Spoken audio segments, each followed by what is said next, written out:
Now, I've played some horror games, I've seen some horror movies, but easily the most terrifying horror situation I've ever been in is sub 50 degrees weather in California. I don't know what to do. In SoCal, it's like 72 sunny every single day. It's like below 50. I might as well die. I'm gonna go in my bed, I'm gonna sleep the rest of the day. It's cold, it's fucking cold. It's not cold for anyone else in the world, but it's cold for me. You know, horror games are an interesting genre. I think they're actually better than movies when it comes to literally scaring the shit out of you, because you're putting yourself legitimately in the place of the character. Your emotions are their emotions, everything in between. What you see is what they see. You're not watching some other person go through a horror movie like in an actual movie. You're not just kind of watching them go through the motions. You are going through the motions, so you are legitimately terrified when you're playing any kind of major horror game. Now, very much like movies, horror games seem to be one of the smaller kind of genres in that particular medium, and they're generally made by some kind of indie or smaller studio like movies. You know, horror movies are generally made by a smaller budget most of the time. However, the big budget horror movies can be really damn good. Kind of the same thing with actual horror games.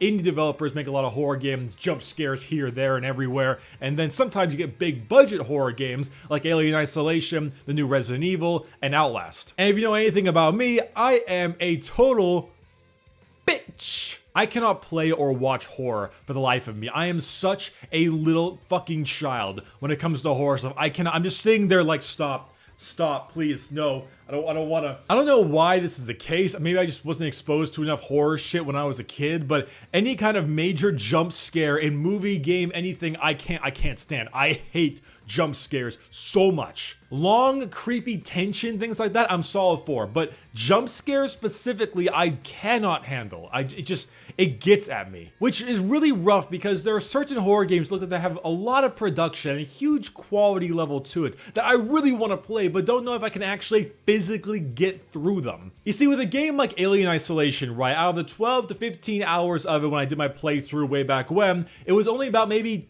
5 or 6 actually scripted jump scares. Everything else was survival horror. Now, I like that. I like survival horror because I can actually have like control of my character. It's not a walking simulator. I have items, I have all this kind of stuff I can use, and I can really work my way around the enemy, dodge the alien, things like that. And the jump scares come from either scripted segments, which are very few and far between, or if I just get fucked during trying to dodge the alien and then it murders me. It happens. However, jump scare heavy games of like jump scares only, shit like Five Nights at Freddy's, I don't like and I can't handle because it's just jump scares. It's just, oh god, where's the jump scare gonna come? It's gonna come, it's gonna come, it's gonna come. Ah, fuck, there it is. And then that's it. And then that's the game. That's the entire game. I played the Outlast 2 demo a couple months or weeks ago or whatever. You should probably check it out too. I think it's kind of a funny video. But that one specifically was like, it's Outlast, so it's kind of a walking simulator, give or take. But it was just really well done with tension and creepiness. And it had its jump scares, but it only had like maybe 1 or 2 actual like huge jump scares. Everything else was just really fucking creepy tension-based stuff. Which is why certain games that rely mainly on creepy tension, I just adore.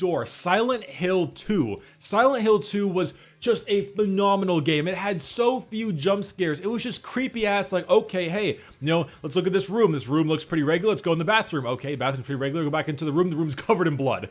And there's like no jump scare. It's just like small changes in tensions. Like, oh, there's Pyramid Head in the corner. No massive music change. He's just there. And then like he starts walking at you. No boom in your face. Nothing like that kind of crap going on. It's just pure atmosphere. Atmosphere. That's the word. Atmosphere. Now, I can't handle Dead Space that much because Dead Space 2 and 3 were just jump scares fucking everywhere. Now, I think Dead Space 2 is still an okay game, but Dead Space 1 had a bunch of jump scares, but it was just such a creepy crawl. So much atmosphere. The Ishimura is like top 5 most fucked up, terrifying places I can think of in any game. Hell, when I was a younger kid, when I played Halo 1 and we got to the mission The Flood, I was like, fuck this, and I left immediately. See, personally, I feel like my favorite horror experience in any game ever is actually the Silent Hills PT, rest in peace, back on the PlayStation 4, because it was such an excellent like 30 minutes to 45 minute gameplay of nothing but atmosphere and one jump scare. One avoidable jump scare. Hard to avoid, but avoidable regardless. It's just that repetition thing. It's the same fucking hallway over and over again, but there's always that slight twist, and then you get spooked by one twist, and then you gotta go back around the hallway again. It's like, oh god, what's this one gonna be? What's this twist gonna be? What's this change? And it just gets worse and worse, and it's fucking terrifying. Holy shit, it's disgusting, but it's atmosphere, and it's just like that kind of tension. It's not just jump scare, jump scare, jump scare. And I'm making this video because there are 2 games that are coming out, 2 horror games that I really want to play, but don't know if I could just stomach the game in general. I think probably a playthrough for it, honestly, but it's Resident Evil 7 and Outlast 2. Now, if I were to choose one of those 2 games I would pick up, it would probably be Resident Evil 7 because it's survival horror. You're some ill-equipped kid with very few items fighting 3 specific enemies, the Baker family, and Jack Baker, like the dad, looks like he's gonna be the best part of the game. He looks fucking hilarious, but at the same time, like, terrifying. And that's like a really cool idea because it's survival horror. Reminds me of Alien Isolation. It's just, here's the big enemy, be careful, rotate around them, don't let them see them. If they see you, oh shit, get the fuck out of there. It's not like Alien Isolation where you instantly die when you get found out, but it's still terrifying. Plus, I played the beginning hour demo, and that was kind of cool, so I was just kind of interested in Resident Evil 7 specifically. Outlast 2 looks like it's going to be really good, because I love how they're just not giving a fuck anymore. It's like, you walked over a giant pile of burnt-to-death, crisp-ass babies and made a crunching noise with like a little cross in the light above you. It's like a cool idea, too. Middle of the Arizona desert, bunch of Satanists, or whatever they are, doing weird voodoo shit, except for this time around, the Satanists are actually like getting Satan on their side or something like that. They're actually like making weird entities, not just being crazy and like creepy. And playing the demo, it was terrifying, but it was so well detailed and interesting. And I was just really curious to see what it was going to be like. It just looked awesome and it played awesome, but fuck, I hate it at the same time because it's like it's a walking simulator horror game, kind of. At least the demo was. I didn't play the first Outlast, so unless that one's kind of different, I'm not quite sure, but as far as I know, it could just be like, walk down this way, walk, oh, jump scare, walk, walk, walk, jumps, walk, walk, walk.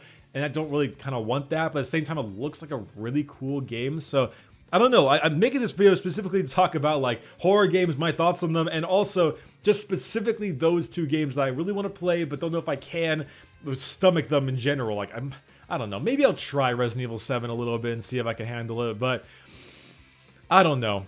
I don't really know. It depends. Man, I wish Silent Hills was still coming out. Death Stranding is not going to be a horror game, I'm pretty damn sure, but I wish Silent Hills was still a thing. That would have been so great. I would have loved that shit. Maybe I can just use, like, I'll turn off all my lights, but I'll use my forehead to illuminate, you know, the screen so I won't have any real problems. Oh my god, I just thought about that. If I turn all the lights off and I use, like, a camera, the entire screen's going to be specifically illuminating my forehead, so that'll be the major light source in my goddamn camera. Fuck. Oh, Jesus. Oh, man. Oh, crap. Oh, well, that's pretty much it. My name's been Bricky. Hope you have a great day. Happy Monday.